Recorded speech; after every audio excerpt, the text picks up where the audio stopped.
balik. Hai guys. Live udah. Aku lagi ada di Santika. Kita lagi ada acara jumpa YouTuber Bengkulu TV Peken itu dengan Bapak Helmi Hasan. Jadi posisinya kita lagi di Santika, ngumpul, ketemu beliau, nunggu beliau. Kita ikutin aja nanti apa kegiatannya. Aku sama temanku.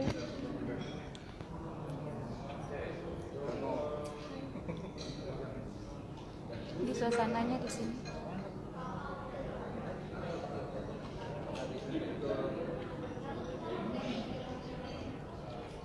Jadi aku datangnya ini sebagai YouTuber ya, YouTuber Bengkulu Beken. Jadi bukan sebagai anggota partai, bukan. Jadi sebagai YouTuber. Karena kan kita juga orang apa ya? Orang politik, tapi aku datangnya sebagai YouTuber. What? Kau tengok gue? Tehnya nggak manis, lihat gue aja. Kita gabung gitu aja sama Bang Toba itu. Kawan daripada kita menyendiri.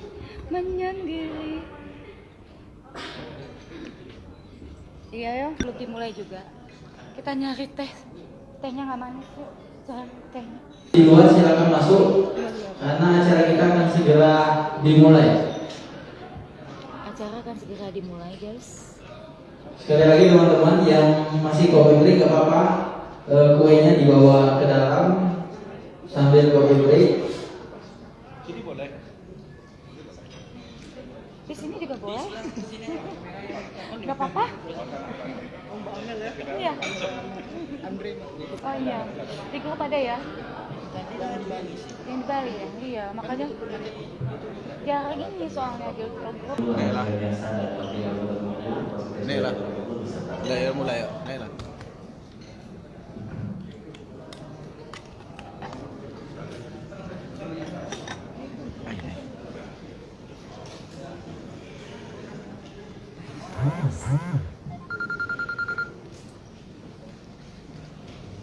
Kemarin aku ketemu beliau waktu politik 01. Sekarang ketemu lagi beliau di acara BNTV.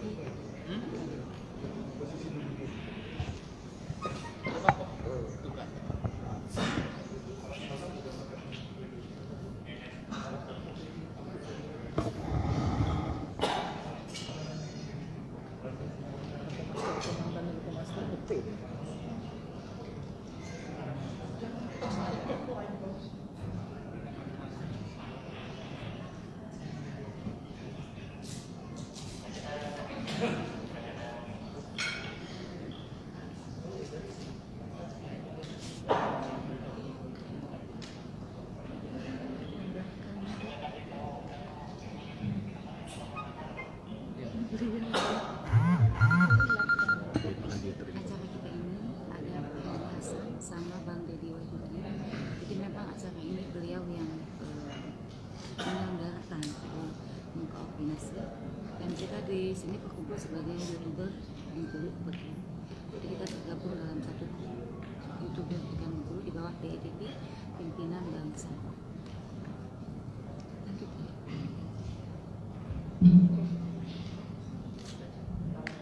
3, 2, 1.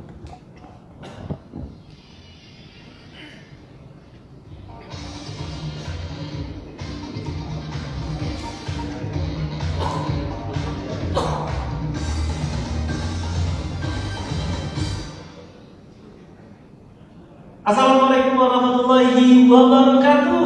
Waalaikumsalam warahmatullahi wabarakatuh. Selamat malam untuk teman-teman semua yang sudah bergabung bersama dengan kita di ruangan ini. Selamat malam sahabat BTV yang ada di rumah, dan selamat malam untuk teman-teman yang sudah bergabung bersama dengan kita melalui virtual Zoom pada malam hari ini. Sudah hadir bersama dengan kita Bapak Haji Helmi Hasan, Bapak Dr. Deddy Wahyudi, para asisten juga dan juga staf ahli, serta teman-teman para influencer di Provinsi Bengkulu dan juga teman-teman influencer di seluruh Indonesia. Boleh teman-teman lihat acara kita pada malam hari ini.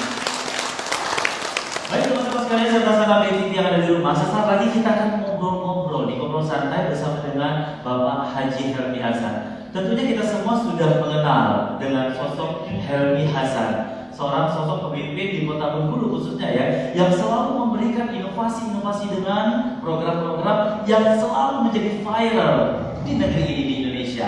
Nanti juga kita akan mendengarkan tanggapan dari teman-teman kita, para YouTubers, para vlogger, serta selebgram di Indonesia.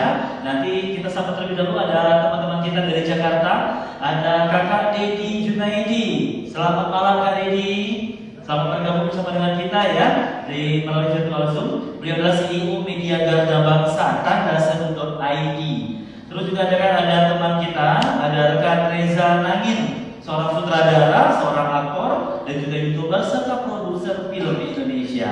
Ada rekan kita Yohana Elizabeth, beliau adalah ketua Yayasan Bentang Merah Putih. Dan nanti juga ada praktisi dan akademisi di Provinsi Bengkulu, Bapak Saifullah dan juga Bapak Elfahmi Lubis akan memberikan komentar-komentarnya terhadap program-program Helmi Hasan di Bayuni yang tentunya menjadi viral di Indonesia.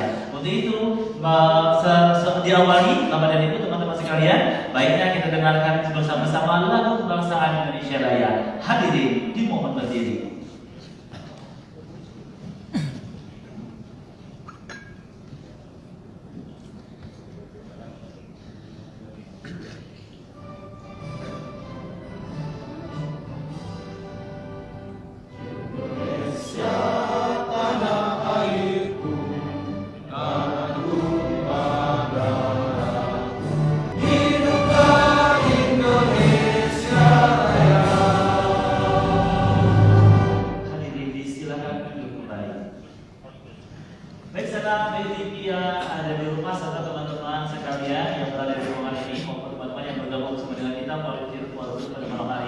Kita sudah dan menghadirkan beliau, Bapak Haji Helmi Hasan. Kita sama-sama terlebih dahulu. Assalamualaikum, sehat Pak Wali?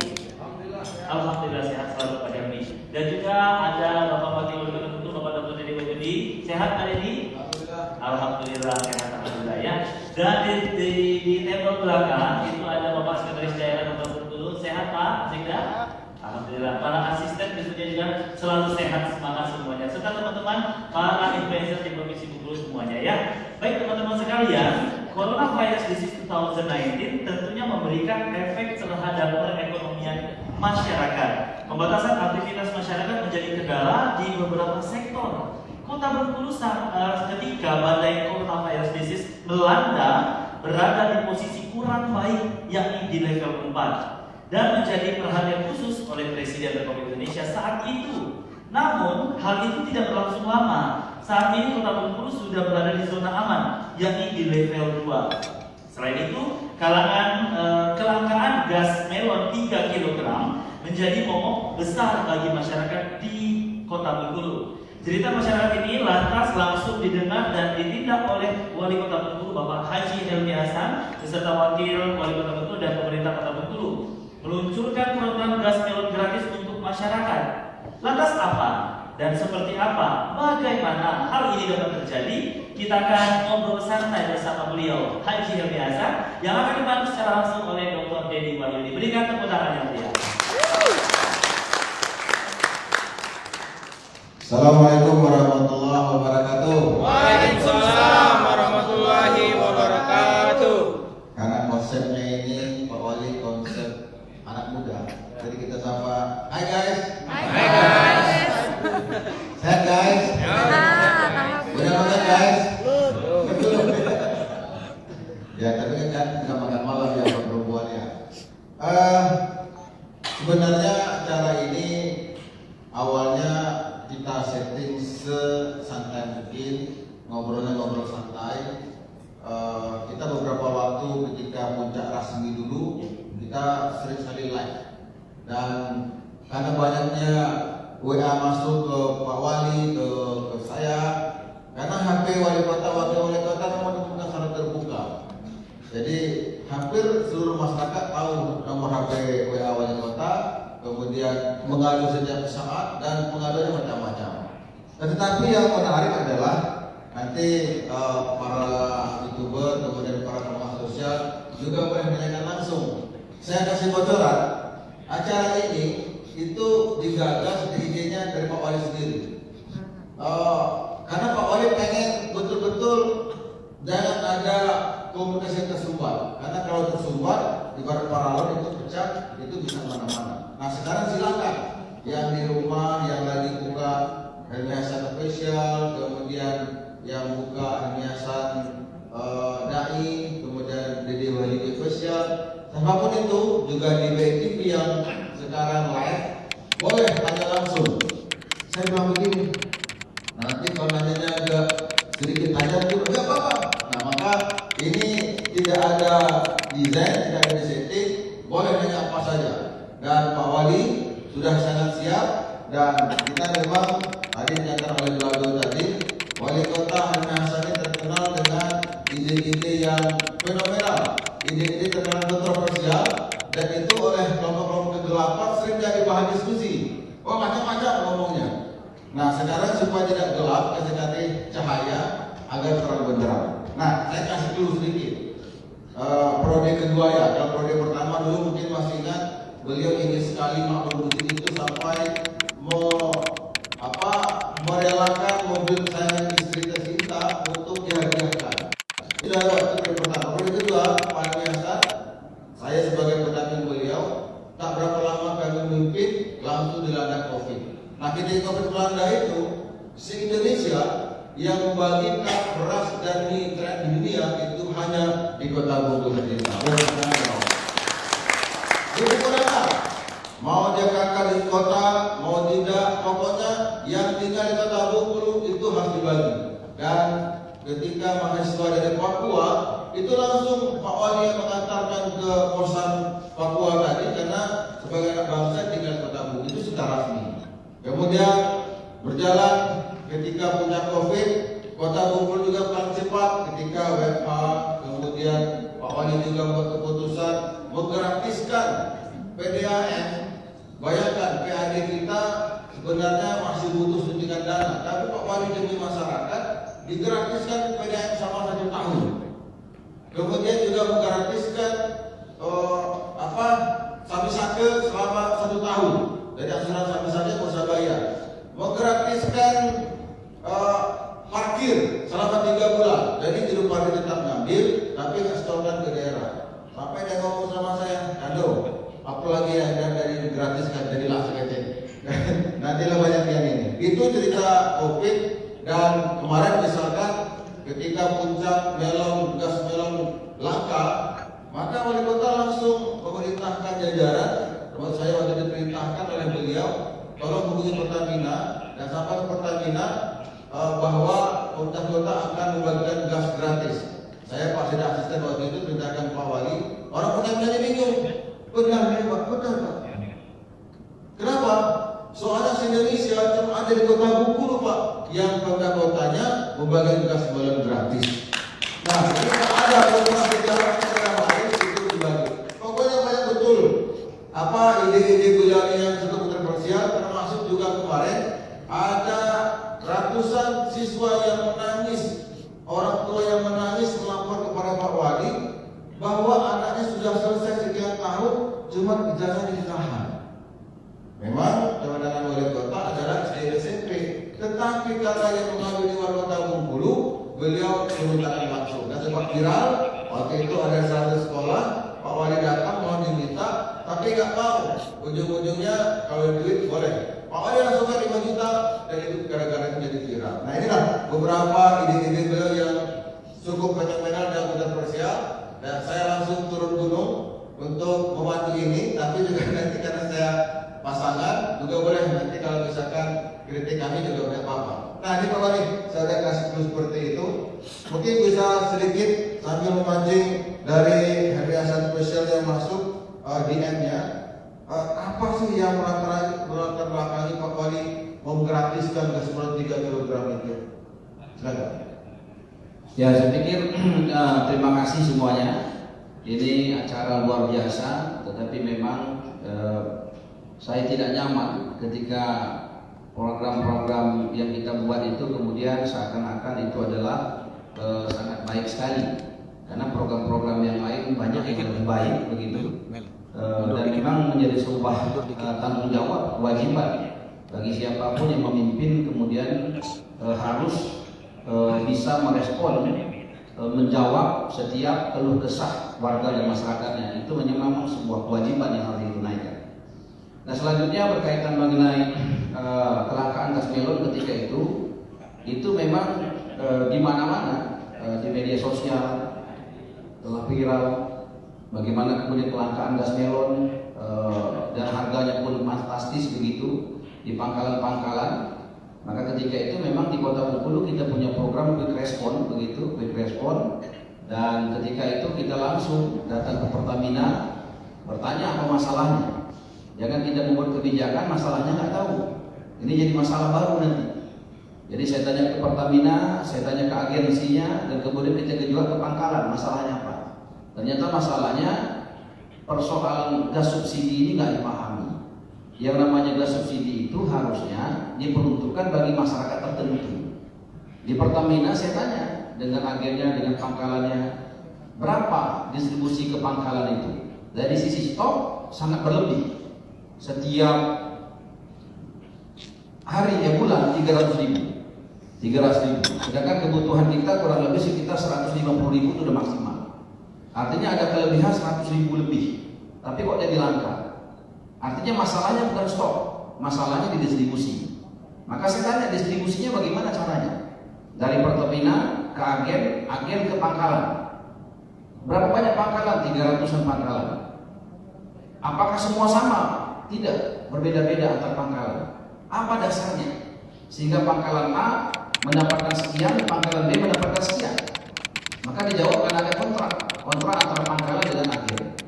Kontraknya bisa saya lihat tidak menyebutkan bahwasanya gas subsidi yang diperuntukkan untuk orang-orang tertentu.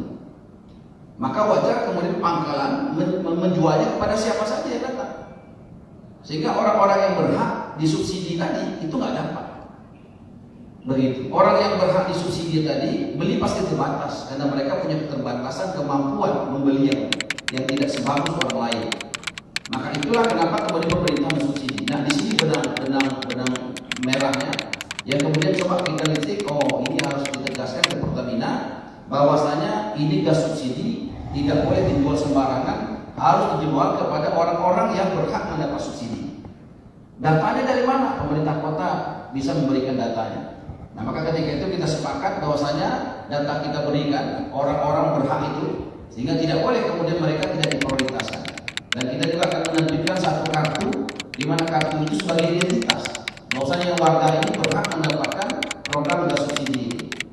Tapi apa langkah pemerintah konkretnya untuk kemudian menstabilkan pasar agar pasar kemudian tidak terjadi penimbunan? Maka ketika itu pemerintah telah menyampaikan bahwasanya pemerintah akan mengeborong gas LPG itu, sehingga kemudian pasar akan meresponnya untuk melepas penimbunan gas LPG itu, sehingga kemudian akan rugi kalau mereka tidak lakukan itu.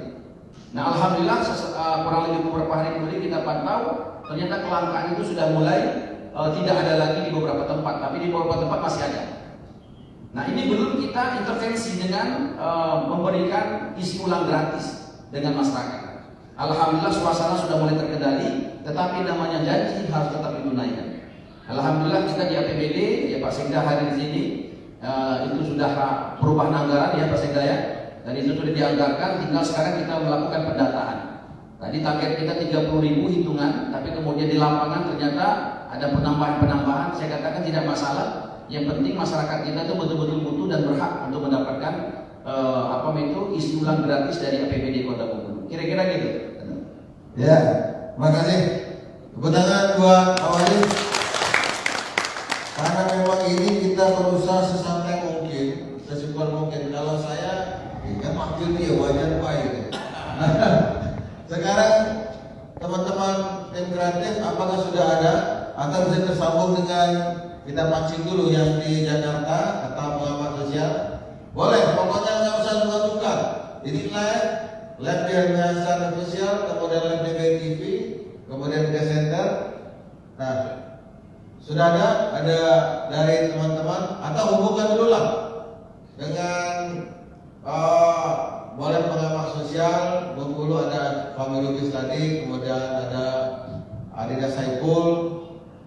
Nggak apa-apa, biarin aja, jangan Ya, campur. saya tambahkan begini ya Kanda ya. Jadi forum seperti ini menurut saya sangat bagus, asalkan dikelola dengan baik. Ada yang dikelola betul-betul dengan cair, sehingga setiap kita ini, karena memang banyak sekali informasi-informasi yang saya dapatkan dari berbagai macam grup, gibah, fitnah dan sebagainya itu membawa dosa saja. Lebih baik kemudian dibawa dalam suasana yang seperti ini, sehingga ketika ada pertanyaan-pertanyaan kritis itu bisa direspon pemerintah. Kalau pemerintahnya salah bisa langsung minta maaf dan kemudian ke depan dikoreksi, sehingga tidak ada sumbatan-sumbatan antara masyarakat begitu dengan pemerintah sebagai pengambil kebijakan. Maka saya setuju ketika BNTV datang menawarkan program di mana BNTV katakan Pak Wali ini ada banyak sekali cerita-cerita di beberapa grup yang banyak sekali negatif begitu, ada yang menyerang dan sebagainya. Bagaimana kalau BNTV memfasilitasi untuk kemudian dibuka ruang dialog secara live, secara terbuka, sehingga kemudian arena gelap gulita tadi itu kita tarik kepada arena cahaya terang benderang seperti ini, sehingga menyelamatkan kawan-kawan juga dari dosa besar karena gibah, fitnah dan sebagainya. Saya bilang cocok itu, karena saya pengen senang. Karena memang Bapak dan sekalian, saudaraku, kita ingin agar kemudian setiap kepemimpinan itu betul-betul bisa diawasi, diingatkan, dikritisi, agar kemudian on the track. Karena namanya pemimpin itu bukan Tuhan, tentu ada kelemahan, ada kekurangan. Tetapi yang terbaik adalah kita harus terbuka. Dengan terbuka ini tidak ada masalah yang tidak bisa dicari solusinya, tidak ada pekerjaan yang tidak bisa diselesaikan dengan keterbukaan itu. Dan zamannya sekarang memang zaman terbuka, zaman medsos, zaman digital, semuanya semua terbuka. Sehingga harapan kita ini adalah satu hal yang menarik bagi kami dari pemerintah Kota Bengkulu, tawaran Bengkulu TV ini, BNTV. Sehingga menurut kami ini sangat baik dan ini bisa diteruskan begitu. Dan setiap orang punya grup, punya medsos mungkin ada beberapa banyak begitu yang itu banyak sekali juga bertanya mengenai beberapa persoalan-persoalan soal jalan, soal macam-macam ya. Dan ini menurut saya ini forumnya, karena di sini juga hadir Pak Sekretaris Daerah Kota Bengkulu, para asisten, para staf ahli, dan kepala LPD juga, karena ini kita masih COVID walaupun kita sudah level 2, sebentar lagi juga mungkin level 1 dan kemungkinan kita akan hijau segera. Karena beberapa hari ini kita nihil, hari ini aja nihil, tidak ada satu orang pun yang terkonfirmasi COVID-19. Begitu. Maka OPD, para pejabat pemerintah Kota Bengkulu, ASN sekarang sedang melihat semua, menyaksikan. Dan kita minta agar kemudian setiap curhatan, setiap kritikkan masyarakat sesuai dengan tupoksinya. Kalau itu berkaitan dengan infrastruktur, maka PU akan cepat meresponnya. Kita targetkan 1 kali 24 jam itu harus segera ada tindak lanjut. Seperti tadi kita ada pertemuan di kantor lurah, ada satu ketua RT di Beringin yang kemudian dia mengkritik, Pak, tolong Pak, ini lampu jalan kita mati. Maka kita langsung telepon ya perhubungan untuk segera 1 kali 24 jam itu bisa diperbaiki. Nah, hal-hal yang seperti ini menurut saya ini sudah zamannya. Pemerintah tidak lagi di posisi menara gading yang tidak kemudian tidak boleh dikritik, tidak boleh disalahkan, tidak boleh diingatkan. Itu salah tempat, itu zaman Belanda gigit besi begitu. Tetapi sekarang ini zamannya untuk kita semakin wise, semakin bijak, semakin arif, dan semakin banyak orang yang memberikan masukan. Menurut kami ini semakin bagus bagi pemerintah, sehingga pemerintah betul-betul jalannya on the track begitu. Tidak. Ya. Ini saya mencoba ini Pak Wali, ada di banyak media sosial, kemudian di WA Group. Ketika Bapak Wali Kota mau nonaktifkan kepala Kesmas, dan itu begitu cepat, mungkin bisa diceritakan kenapa bisa seperti itu keputusannya? Oh ya, zaman sekarang zaman medsos, zaman yang sangat cepat sekali informasi, dan rakyat, netizen ya, kalau bahasa kita ini, netizen itu kepengen respon cepat. Netizen itu masyarakat nggak mau alasan, yang dimau adalah ada tindakan. Memang ada satu kejadian ini pun saya tidak lihat langsung. Ada satu orang YouTuber di Kota Bengkulu yang dia memviralkan ada satu puskesmas di Kota Bengkulu ketika itu, ya kemudian ada orang yang ingin berobat, tapi kemudian diingatkan bahwasanya ini berobatnya bukan di puskesmas ini, tapi di puskesmas yang lain. Memang secara regulasi aturan hukumnya begitu. Tapi si keluarganya yang laki-laki ini tidak terima. Maka kemudian ada satu YouTuber yang kemudian memviralkan itu, mengatakan pokoknya bla bla bla bla, dan itu ternyata sampai ke saya, videonya sampai ke saya. Ketika itu saya coba cek, yang dicek dengan Paseka saya cek, dan juga dengan inspektorat saya cek bagaimana kejadiannya, dengan dinas kesehatan saya cek. Zaman sekarang nggak perlu berlama-lama. Zaman sekarang kita nggak perlu lagi kerja tuh hari Senin sampai hari Jumat jam sekian nggak bisa diganggu. Itu nggak zamannya. Zaman sekarang ini 24 jam itu bisa informasi bisa diterima dan langsung bisa dieksekusi. Nah maka ketika itu langsung saya tanya, betul nggak kejadian ini? Betul. Bagaimana ceritanya? Ada klarifikasi. Pak, ini sebenarnya Pak Kapolres sudah benar, karena dia harusnya di tempat puskesmas yang ini. Tetapi saya bilang masalah ini bukan soal aturan, ini soal kemanusiaan. Orang yang sakit tadi datang ingin diobati. Soal ada aturan bla bla bla bla ini masyarakat tidak mau tahu. Yang mau ditahu adalah kita harus berikan pelayanan. Maka atas nama kemanusiaan kita minta, ya kan, kepala puskesmasnya memahami posisi. Maka saya katakan, Ibu tidak keberatan, ini harus ada kebijakan pemerintah. Kebijakannya Ibu dinonaktifkan sementara. Sehingga Ibu itu dia bilang, Pak, saya memahami, semangat sekarang, tetapi secara aturan saya begini, ya saya paham. Bahkan Ketua ID Provinsi Dr. Zaidi nelfon saya, dia bilang, Pak Wali, kok begitu cepat keputusannya? Memang secara aturan begitu Pak Wali.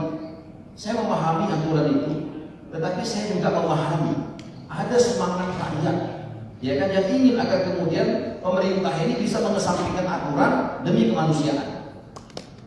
Kira-kira begitu. Sehingga langkah itulah yang pemerintah ambil. Dan saya pun tidak kemudian memberhentikan sementara kepala puskesmas itu dengan amarah, tidak, dengan kebencian, tidak. Tetapi saya sampaikan, Ibu tolong pahami, ya kan, kebijakan harus diambil agar kemudian ini tidak menjadi bulan-bulanan. Kalau kebijakan tidak segera diambil ketika Ibu, saya yakin itu Ibu kepala puskesmas akan jadi bulan-bulanan, puskesmas akan jadi bulan-bulanan, dan ini tidak baik bagi Kota Bengkulu. Tidak baik, karena nanti akan banyak gibah, akan banyak fitnah, akan banyak caci maki, dan itu menjadi tumpukan-tumpukan dosa. Dosa kita yang lalu saja belum tentu diampuni, kok nambah yang baru gitu. Maka untuk itulah kita stop langsung. Dan alhamdulillah si kepala puskesmas pun dia bisa memahami, dan bukan satu hal yang tidak mungkin satu ketika dia bisa diposisikan di puskesmas yang lain. Sehingga ke depan tidak lagi kebijakan aturan dikedepankan, kemanusiaan di belakang, tidak begitu. Tapi kemanusiaan harus dikedepankan, aturan bisa kemudian adalah ruang-ruang kebijaksanaan di sana. Jadi kalau boleh ditambahkan, mungkin Pak Wali tadi sudah menyampaikan, beliau ketika rapat-rapat kedinasan, khususnya di bidang kesehatan, telah menyampaikan di RSAD, di Puskesmas, jangan ada warga yang komplain. Maka dari itu ketika warga tadi komplain, walaupun regulasi itu benar, tak Puskesmas, tapi karena tidak ingin warganya kecewa atas dasar kemanusiaan dan juga sudah terbaik dengan Puskesmas tadi, akhirnya with solution yang kampusnya tadi bisa mengerti, Ibu tadi didatangi langsung waktu itu petugas kesehatan malah nangis Ibu itu, gitu Pak Wali. Ya memang betul, saya minta kemarin Pak Fikda juga sama asisten untuk datang langsung sama kepala puskesmas, sama kepala dinas kesehatan, datang langsung ke rumah Ibu itu. Dan saya ingin disambungkan, saya ingin minta maaf kepada Ibu itu. Selaku wali kota, saya ingin minta maaf. Dan sebagai permintaan maafan bukan hanya lisan, tapi saya kirimkan satu parcel kepada Ibu itu. Dan luar biasa, Ibu itu keluar terharu. Dan anaknya kalau nggak salah pas suaminya itu, yang laki-laki itu. Anaknya yang ngadu kepada YouTuber itu merasa bersalah. Dia katakan gara-gara saya kok Ibu jadi informasi yang serap, kalau alam benar atau tidak. Oleh karena itu pemerintah Kota Bengkulu sungguh-sungguh dengan visinya, dengan tekadnya ingin menghadirkan kebahagiaan di tengah-tengah masyarakat. Ini bukan politik, ini bukan insidentil, tetapi ini betul-betul tulus. Pemerintah betul-betul ingin mengusahakan agar setiap masyarakatnya betul-betul bisa mendapatkan kebahagiaan itu. Ya, kalau ada tadi dari teman-teman KSBI TV itu, ataupun boleh yang di rumah yang lagi dibuka channelnya Elmi Hasan Official, itu boleh buka. Pernah ada tayangan video yang Pak Wali itu minta maaf, kemudian ibu itu menangis, dan yang pemimpinnya minta maaf dengan warganya, itu terjadi di Kota Bengkulu. Ya, karena waktunya untuk tidak iklan, maka jangan kemana-mana, tetap di Sanak BTV. Oke. Baik, Sanak BTV kita akan kembali lagi setelah jeda biasa ini. Jangan kemana-mana untuk perbincangan kita, perbincangan santai pada malam hari ini. Semakin malam semakin seru, semakin malam semakin heboh tentunya. Intinya pemerintah hadir memberikan kebahagiaan. Itu poin yang baru didapatkan pada malam hari ini. Pemerintah hadir memberikan kebahagiaan untuk masyarakat di Kota Bengkulu. Tetap di sini di Ngobrol Santai bersama Helmi Hasan dengan kontroversi Sanak BTV. Oke.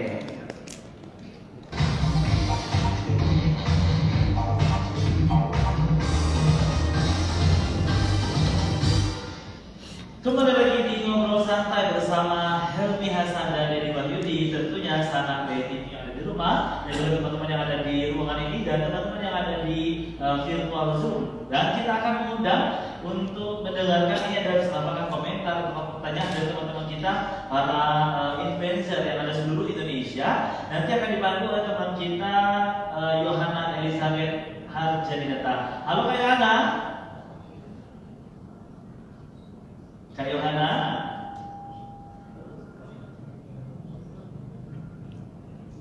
Kak Yohana masih bisa mendengarkan suara kita dengan jelas, Kak Yohana? Ya, Selamat malam Kak Yohana. Nah, silakan kami berikan ruang untuk Kak Yohana. Mungkin ada teman-teman yang melalui bergabung sama kita melalui virtual Zoom yang ingin bertanya secara langsung nih tentang program-program yang viral di Kota Bengkulu, langsung bersama dengan Wali Kota Bengkulu Helmi Hasan. Silakan Kak. Terima kasih. Assalamualaikum warahmatullahi wabarakatuh. Terima kasih dan senang sekali rasanya bisa berada bersama-sama, khususnya salam hormat buat Bapak Haji Helmi Hasan, Wali Kota Bengkulu. Begitu banyak berita-berita yang sangat menarik, dan saya rasa ini adalah salah satu contoh yang luar biasa yang tidak hanya bisa kita tiru harus sebagai wali kota atau pemimpin-pemimpin, tetapi juga bisa ditiru untuk tempat-tempat yang memang perlu sekali motivasi ya. Jadi dari tadi saya mendengarkan begitu banyak inovasi-inovasi, begitu banyak gebrakan-gebrakan gitu kalau saya bisa sampaikan di sini. Nah, Pak Wali, pada kesempatan hari ini saya kebetulan dari Jakarta melalui Zoom dan juga ditemani oleh Bapak Dedi selaku CEO dari Media Garda Bangsa atau Tanda Seru. Izinkan saya ingin membacakan satu pertanyaan dari Rahmat Dwi Kurniawan. Sebagai wali kota yang terkenal dengan berbagai kebijakan dan kontroversi seperti gerakan Sedekah 2000, PKHD, program Harapan dan Doa, program Hadiah Bersalin, gas melon gratis, memerdekakan ijazah yang ditahan sekolah, ngantor di masjid, sangat tercermin pribadi yang religius dan mencerminkan pemimpin umat Islam. Pertanyaannya adalah bagaimana cara Bapak mengelola kerukunan umat beragama di Kota Bengkulu sehingga kemudian konflik beragama yang terjadi bisa diatasi. Ini suatu pertanyaan yang luar biasa, baik dan bagus sekali. Silakan Pak Wali, mohon kiranya bisa dibantu untuk menjawab pertanyaan tersebut. Terima kasih. Ya, terima kasih Mbak Yona, luar biasa pertanyaannya, bagus sekali. Jadi di Kota Bengkulu ini kita sangat akrab begitu dengan seluruh tokoh-tokoh agama. Bahkan di Kota Bengkulu ini ada program peduli anak yatim. Jadi 100% anak-anak yatim di Kota Bengkulu targetnya apapun agama sukunya itu diangkat anak oleh seluruh pejabat kota, mulai dari wali kota Bengkulu sampai pejabat desa setempat. Saya sendiri misalnya mengangkat anak yatim berbagai agama. Salah satunya ada Gloria, agamanya Katolik, bapaknya dulu pendeta. Dan kadang-kadang kita makan siang di kediaman rumahnya. Dan ibunya yang WhatsApp saya dikatakan, Pak Wali, saya sangat mendukung program peduli anak yatim. Bisa tidak anak saya Gloria ini bisa diangkat anak oleh Pak Wali? Saya bilang saya dengan senang hati. Gloria ini punya kebutuhan khusus juga. Dan biasa kita datang ya, bawa nasi bungkus datang ke rumahnya, kita makan sama-sama, kira-kira begitu. Dan kadang-kadang WhatsApp ibunya pun bercerita apa masalah-masalahnya karena anaknya diangkat anak begitu, sehingga tidak ada apa persoalan-persoalan yang kemudian tidak disampaikan. Itu salah satunya. Yang kedua, kita juga punya FKUB, Forum Kerukunan Antar Umat Beragama.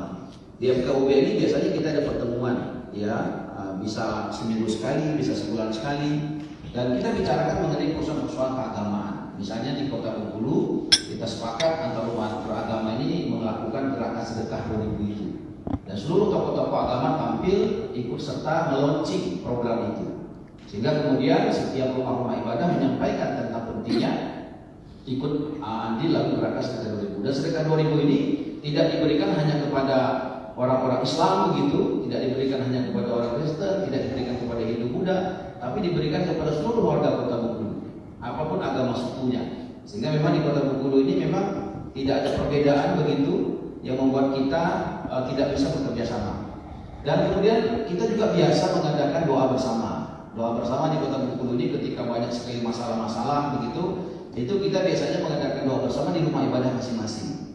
Yang Islam di masjid, yang Kristen di gereja, yang Hindu, Buddha begitu juga di rumah ibadah masing-masing. Dan nanti kita akan kemudian pemerintah hadir ke sana. Apa yang kira-kira diperlukan dalam persiapan-persiapan itu, sehingga kerukunan tetap terjaga, tetapi keyakinan masing-masing umat beragama, masyarakat tetap juga dihargai pemerintahan.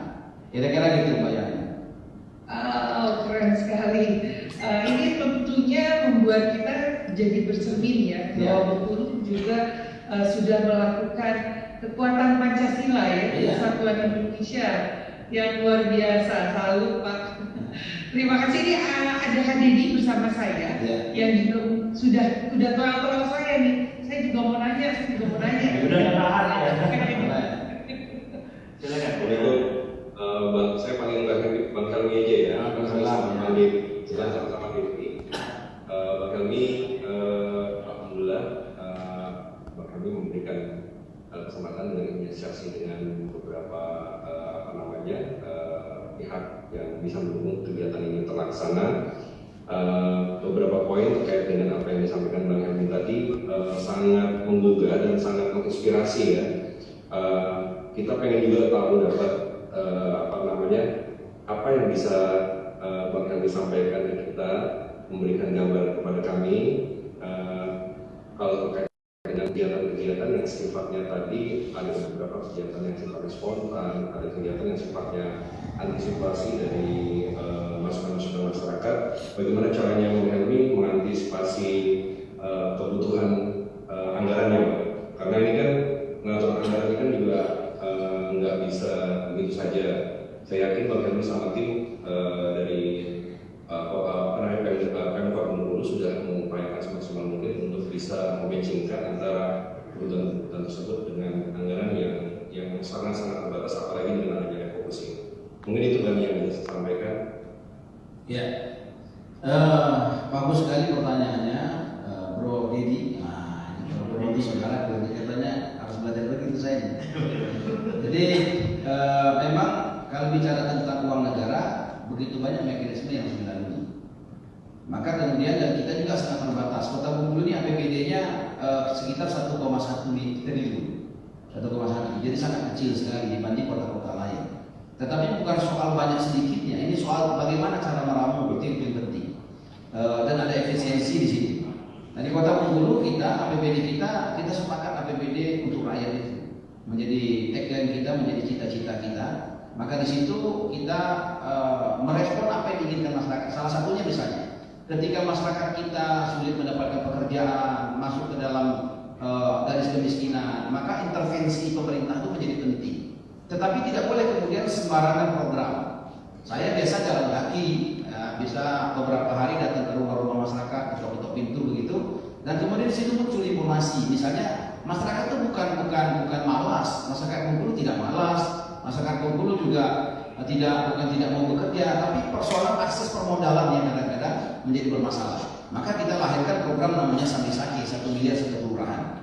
Ini kita berikan dana bergulir bukan kepada lurahnya, tetapi kepada LKM, BKM, OMKM yang ada di tingkat kelurahan, unit usaha menengah yang ada di tingkat kelurahan, yang sudah berpengalaman 2 tahun, agar kemudian ini tidak dipolitisasi, seakan-akan nanti muncullah unit usaha kecil menengah yang baru, tim dan sebagainya. Tidak.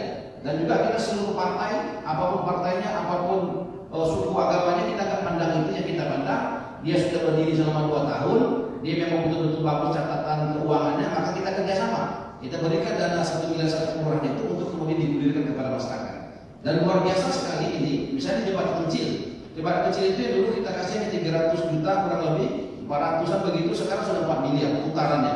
Sehingga kembali kita kasih penghargaan, pinjam pakai kendaraan carry kompo, open car. Sehingga begitu antusias masyarakatnya. Nah selanjutnya kita juga punya program seperti Hadi Bersalin. Hadi Bersalin ini non APBD. Ini muncul gara-gara di media sosial. Saya punya Instagram baru buka, Helmi Hasan Official. Kemudian di sana ada video bahwasanya apapun masalah masyarakat, apapun yang menyusahkan masyarakat, silahkan hubungi Helmi Hasan Official atau nomor handphone 0811 73764 melalui WhatsApp. Kemudian ada satu orang, ya, dia katakan, Pak, nama saya si Anu, laki-laki. Dia katakan, Pak, saya punya masalah, istri saya hamil, ini lagi pandemi COVID, saya punya masalah keuangan. Bagaimana caranya agar saya bahagia, walaupun nggak punya uang, istri saya bisa melahirkan secara selamat? Saya minta silakan hubungi nomor ini agar kemudian saya tahu kontaknya, dan saya kontak di mana tempatnya, di mana dia biasa, dokter mana. Akhirnya sudah ketemu, kita screenshot, kita kirim ke dinas kesehatan, dan saya langsung sampaikan. Dan setelah itu lahirlah program namanya Hadi Bersalin. Hadi Bersalin ini non APBD. Kita libatkan Basnas ada di sana. Dan setelah itu ada Kapolres Kota yang baru luar biasa, beliau sangat orang baik. Dia punya gagasan sedekah 2000 hanya untuk internal kepolisian. Saya bilang ini bagus nih. Maka kemudian saya pamit, boleh nggak ini program kita tarik ke yang lebih besar, ke Kota Bengkulu. Nah kegerakan sedekah 2000 itu sekarang itu sudah tingkat kota, dan setiap masyarakat boleh ambil bagian dalam sedekah 2000 itu. Nah salah satunya adalah sedekah 2000 ini bisa membiayai kejadian-kejadian yang tidak terprogram, teranggarkan di APBD. Misalnya bisa dibuat untuk bedah rumah. Ada rumah yang kebakaran misalnya, itu kan tidak terencana oleh APBD kita. Tetapi kan harus segera dibangun, tidak boleh kemudian berlama-lama. Dan tidak cukup kita beli selimut, hanya diberikan makanan dan sebagainya, yang diperlukan rumah. Dan kita sudah banyak sekali yang puluhan rumah yang kita bedah rumah, ya, bedah rumah 1 kali 24 jam. Dulu belum ada gerakan sedekah 2000, tapi kita libatkan. Misalnya ada mitra-mitra OPD kita Perkim, punya mitra pengusaha-pengusaha perumahan. Kita ajak mereka duduk bareng. Bisa nggak kamu sumbang misalkan 10 stak semen? Bisa nggak kamu sumbang sekian kodi waktu sek dan sebagainya? Dan akhirnya bisa terkumpul semua bantuan, dan tidak kemudian sapi punya susu dan kau punya nama, nggak boleh. Jadi kalau ada yang bantu semen, kita sebutkan ini bantuan Bapak si Anu, perusahaan si Anu. Sehingga kemudian semuanya menjadi terang benderang. Sehingga orang juga bersemangat untuk membantu, karena bukan sapi punya susu dan kau punya nama. Begitu kira-kira. Kali ini masih ditanyakan? Cukup baik lagi. Terima kasih kali ini. Kali bahan nanti kita akan sambung kembali ya untuk perbincangan kita bersama dengan Helmi Hasan. Nah teman-teman sahabat BTV yang ada di rumah dan juga teman-teman yang ada di ruangan ini, mungkin teman-teman yang di ruangan ini boleh yang ingin bertanya, kita berikan keleluasaan untuk teman-teman bertanya, baik di sebelah kiri ya. Kami silakan ya. Bismillahirrahmanirrahim. Assalamualaikum warahmatullahi wabarakatuh. Senang sekali saya ketika PPKM ini lepas langsung bisa bertemu dengan kanda-kanda yang energik dan penuh inovasi ini. Ketika saya mendapat kesempatan bertemu malam ini, saya langsung share di grup komplek ini, Pak. Ada yang mau disampaikan buat Pak Wali dan Pak Wali? Jadi saya tidak terlalu luas, tapi yang saya ingin ajak diskusi Bapak adalah tentang apa yang terjadi di depan mata saya dan yang saya temui setiap hari. Yang pertama, ada 2 aja nanti Pak. Yang pertama, saya sebetulnya termasuk orang yang agak risih dengan sampah, Pak. Saya tinggal di Tugu Hiu, di belakang RCTI. Boleh Bapak nanti telusuri apakah betul yang saya sampaikan ini atau tidak. Dari Nakau sampai ke Unit, kemudian dari Nakau sampai ke Pasar Minggu, dari Nakau melewati jembatan Mentiri Tanjung Agung sampai ke Pasar Minggu, itu tidak ada tempat pembuangan sampah. Jadi saya masih mewajarkan mungkin kalau ada orang yang buang sampah sembarangan. Salah satu spot pembuangan sampah itu dekat SMA Boarding School, Muhammadiyah. Kemudian ada jalan pintas yang baru dibuat, sebenarnya kemarin bagus tapi sekarang sudah penuh sampah di Bentiring tembus ke Tanjung Agung dan sebagainya. Jadi saya kalau buang sampah itu Pak bawa pakai plastik, buangnya ke pasar minggu, itu yang terdekat. Oh, yang ada temnya itu ya? Ya, maksudnya pembuangan sampah yang besar itu. Lagi ada tong sampah aja orang masih asal-asalan buang sampah, apalagi di sekitar sana tidak ada. Jadi mungkin ini bisa menjadi perhatian pemerintah kota. Gitu. Jadi biar saya Kak atau warga sekitaran Bentiring nggak ngedumel lagi nih Pak. Gitu. Jadi sudah disampaikan. Kalau sudah disampaikan tapi belum terrealisasi, mungkin nanti kami tidak salah lagi kalau masih ngegibah dan juga. Baik, mudah-mudahan langsung ditanggapi Iya. kalau tadi. Dan yang kedua ini Pak, Ya baik, silakan. yang Pak Helmi pernah datang ke komplek kami beberapa waktu yang lalu memberikan santunan untuk orang tua salah satu di orang komplek. Bapak sudah pernah jalan di komplek kami, jalannya turun, rusak, hancur di belakang RCTI Pak.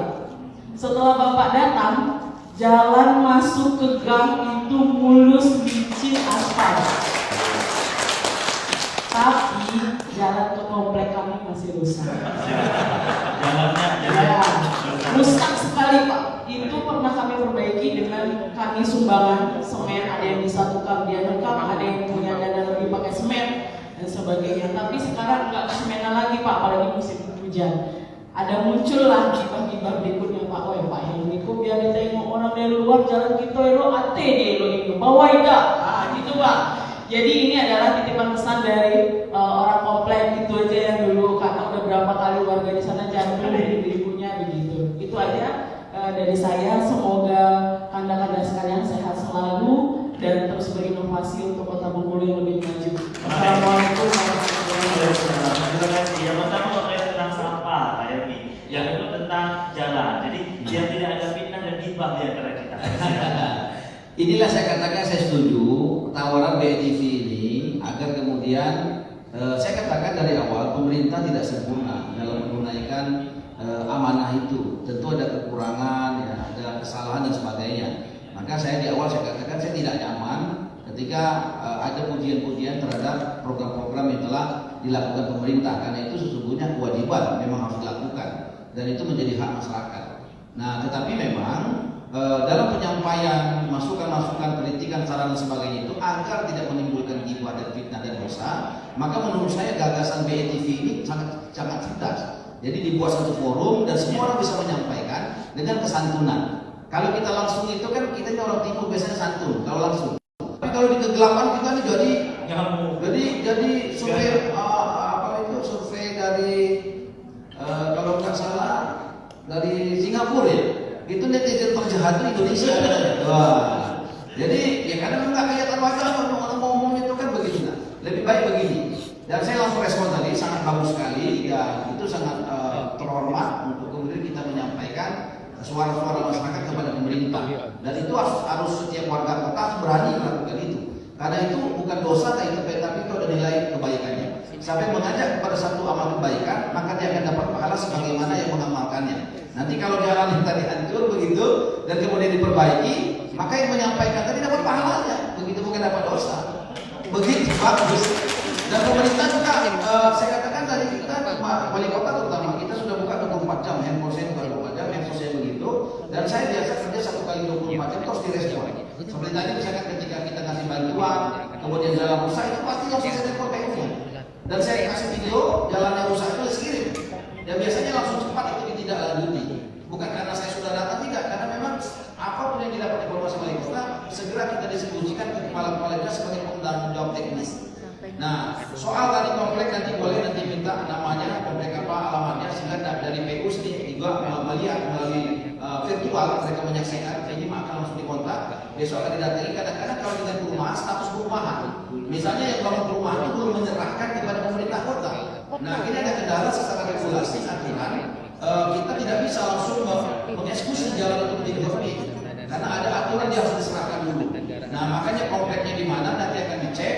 Kalau memang itu sudah diserahkan ke pemerintah Kota Bengkulu, tidak ada alasan bagi pemerintah untuk tidak kemudian memperbaiki jalan itu. Tetapi kalau itu belum diserahkan oleh pengembangnya, maka pemerintah cenderung tidak boleh begitu untuk masuk ke sana. Walaupun kalau memang itu darurat, apa boleh buat? Kita bisa kesampingkan aturan demi kemanusiaan tadi di awal saya katakan.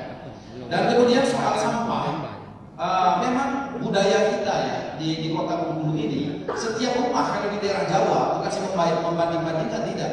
Orang kalau bangun rumah itu bangun tempat sampah. Di depan rumahnya cenderung ada tempat sampah pakai semen.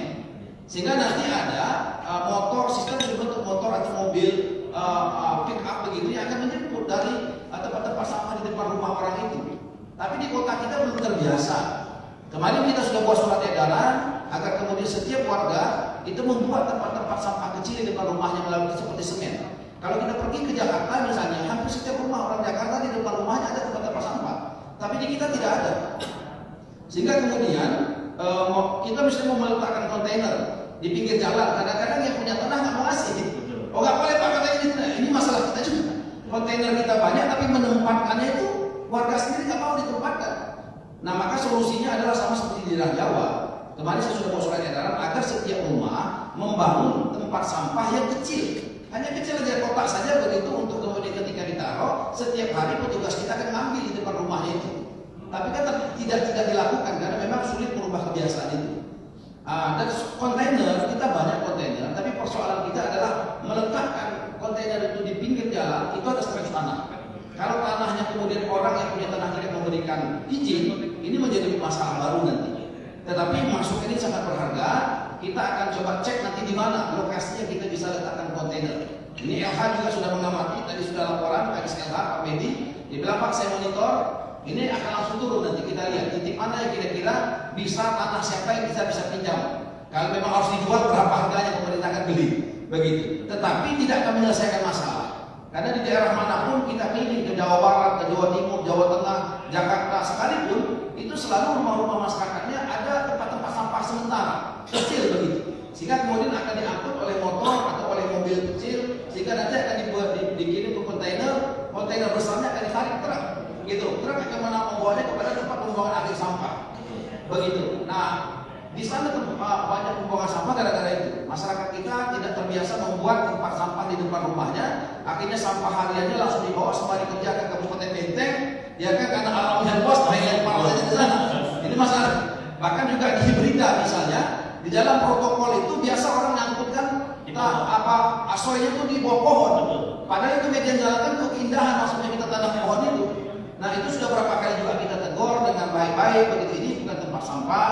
Harusnya ruko itu kalau bangun ruko 3 lantai bisa, kenapa membuat tempat sampah kecil hanya mungkin nggak sampai 100 bata, nggak sampai 1 sak semen begitu, itu bisa lebih rapi begitu. Maka pemerintah insya Allah akan memperbaiki diri, tetapi kita harapkan juga masyarakat juga bisa membantu. Karena petugas kita sedikit begitu, tentu kalau kita keroyokan ada di kota-kota kita, maka insya Allah kota ini akan menjadi kota bersih. Terima kasih ya, ini masukan luar biasa dan saya pikir ini acara sangat baik sekali. Baik, terima kasih Bapak Wali Kota. Tepuk tangan yang meriah kepada teman-teman ya. Dan untuk tambahan ini yang menjadi kemajuan juga di Indonesia, teman-teman sekalian, bahwasanya ketika ibu kota Bengkulu sedang menggelar Merdeka Sampah, jadi pemerintah Kota Bengkulu mengeluarkan statement mengeluarkan aksi, barang siapa yang membuang sampah sembarangan nanti akan terkena di denda sendiri, Pak ya. Jadi ada kemarin sempat viral, bahwasanya ada salah satu ibu. Nah ini mungkin bisa diceritakan sedikit Pak Wali. Ada ibu yang membuang sampah, ketahuan oleh masyarakat membuang sampah di laut dan akhirnya disidang demikian. Ya. Bisa dijelaskan Pak Wali? Ya memang ini fenomena, tapi saya katakan perintah nggak boleh kemudian menyakiti masyarakat, nggak boleh. Saya nggak bersedia. Sama seperti ketika pandemi COVID PPKM lahir, ada beberapa kota yang menerapkan PPKM sangat tegas. Ada tukang bubur yang didenda 5 juta. Saya nggak bisa sebenarnya. Saya mau ke Kapolres dan dia nggak boleh, kita jangan. Rakyat bukan musuh, yang musuh kita COVID. Begitu. Nah begitu juga soal sampah. Ada misalnya viral memang waktu itu ada ibu-ibu yang membuang sampah di laut, banyak kan? Buang sampah di laut. Di laut ada orang mengingatkan, di video kan, jangan buang sampah. Malah dimaki-maki yang mengingatkan. Begitu. Akhirnya itu viral.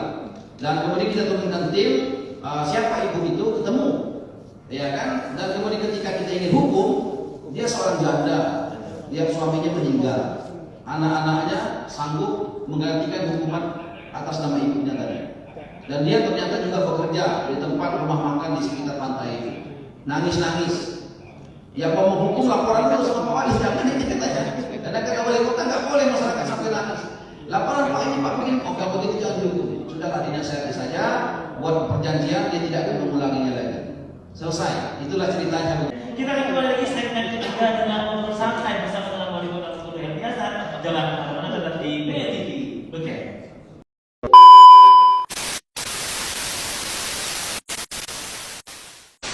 Tidak ada masalah. Tidak ada masalah. Ketika pilkada itu memang saya berkompetisi dengan beliau.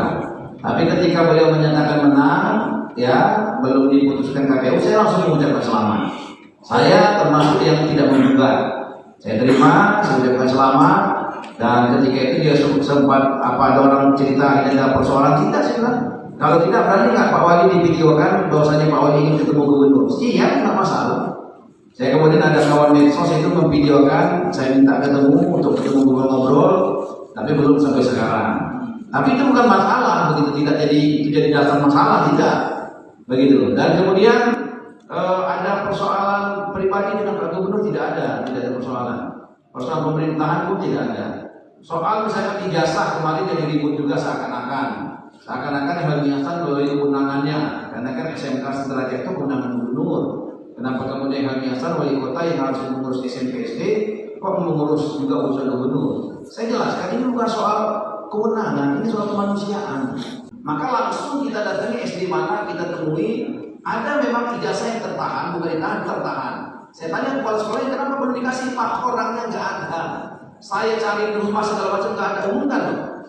Nah hal yang seperti ini berbeda. Tapi kalau ada orang yang ingin datang mengambil gara-gara tunggakan kemudian tidak dikasih, ini namanya ditahan. Tapi kalau yang tertahan tadi, orang yang datang ingin mengambil, tapi kok nggak dikasih gara-gara ada tunggakan, itu ditahan namanya.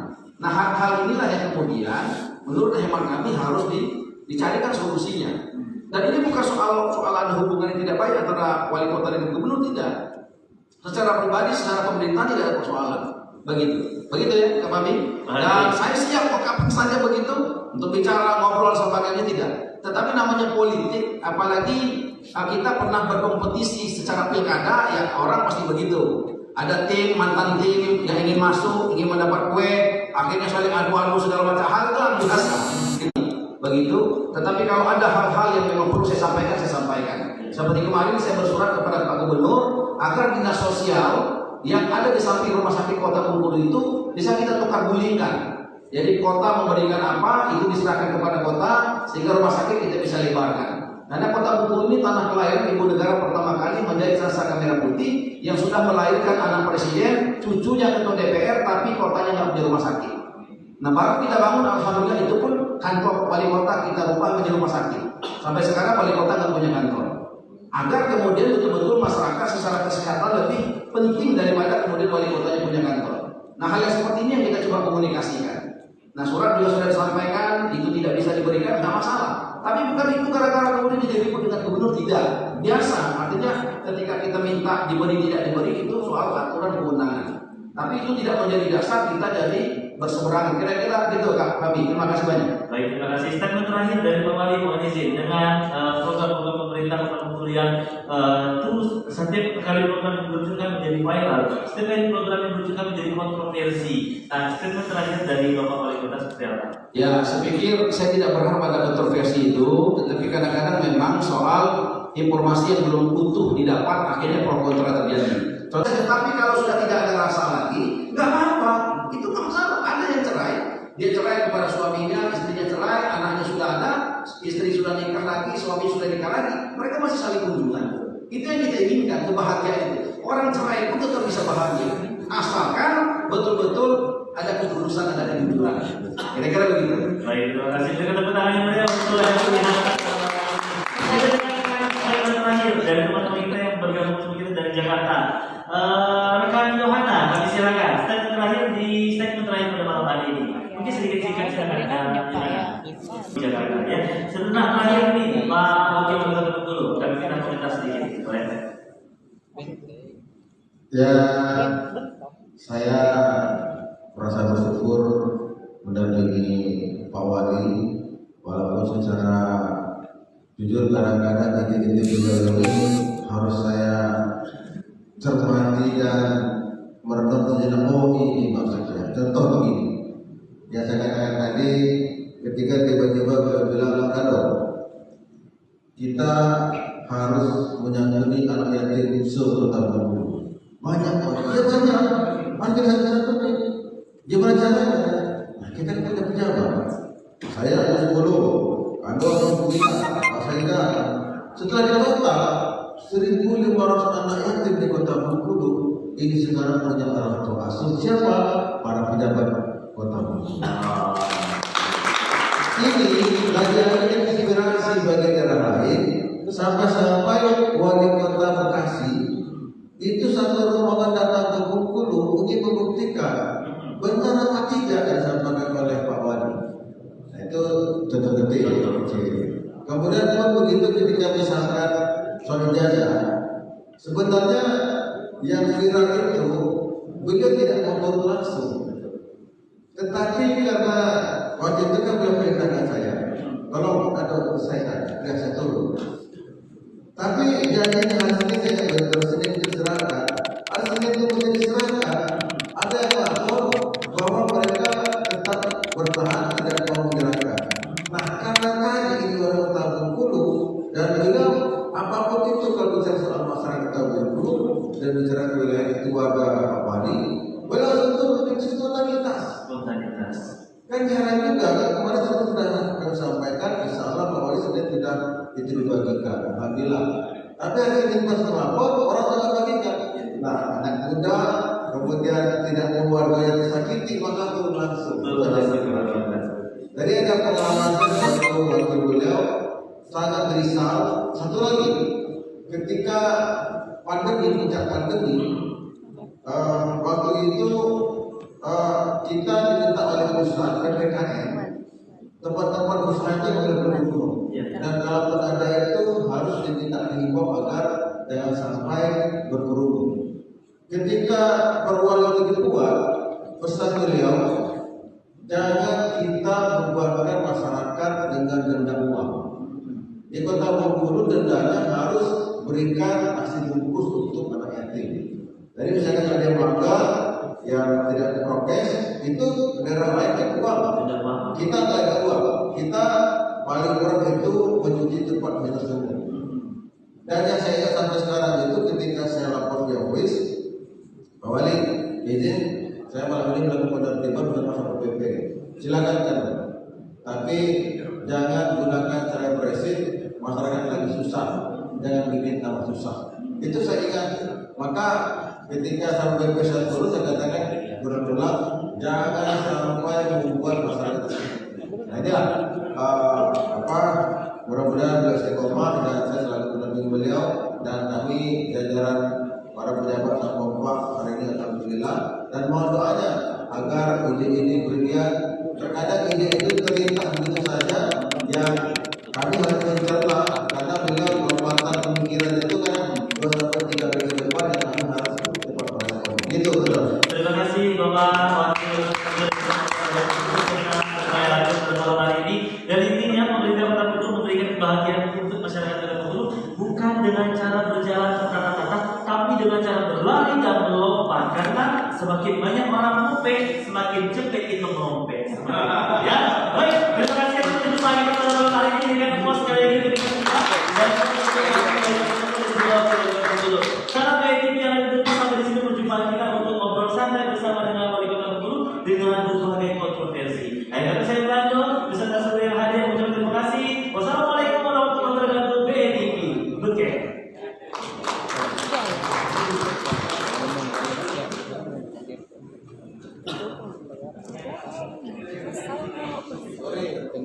Ya, mohon maaf teman-teman yang sudah di dalam tidak sempat memberikan pertanyaan ketika kita live karena keterbatasan waktu ketika live. Mungkin kalau saya tanya gini nanti bisa disampaikan di Instagram yang biasa official dan juga sebagainya. Instagram guys, jadi bagi kamu yang mau nanya silahkan Instagram.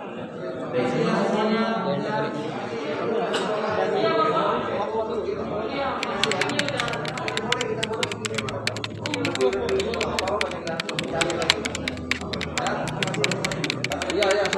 Terima kasih ya. Waalaikumsalam.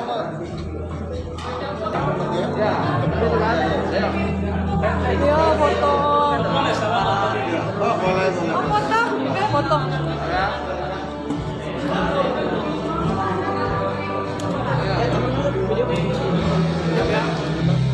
Kayaknya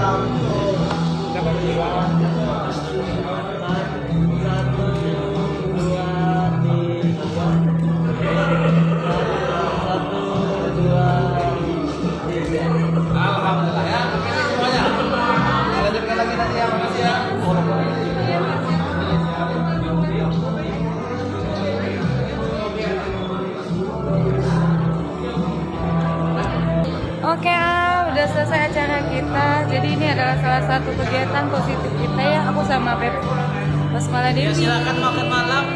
Harusnya tadi. Saatnya makan malam, makasih. Kita makan malam dulu. Nanti aku coba untuk buat YouTube-nya ya. Dan jangan lupa untuk supportnya di YouTube channel Amelia Amelia. Jadi kita punya YouTube channel Amelia Amelia dan jangan lupa untuk support. Kita makan dulu ya. Tuh teman YouTuber aku keren-keren. YouTuber apa? BE TV Beken. Aku bilang tadi sama Bang Dewa, Bang, foto dong kita yang di BE TV Beken. Masa nggak ada supportnya untuk? Hai guys. Oh ya kan, nah, apa sih bentuk supportnya pinjaman itu apa? Belanda. Ya, tahu lah mulut Hai guys, di mana itu dong? Kalau nggak gue mau Di nyobok. Santika Hotel Bengkulu. Hai semuanya.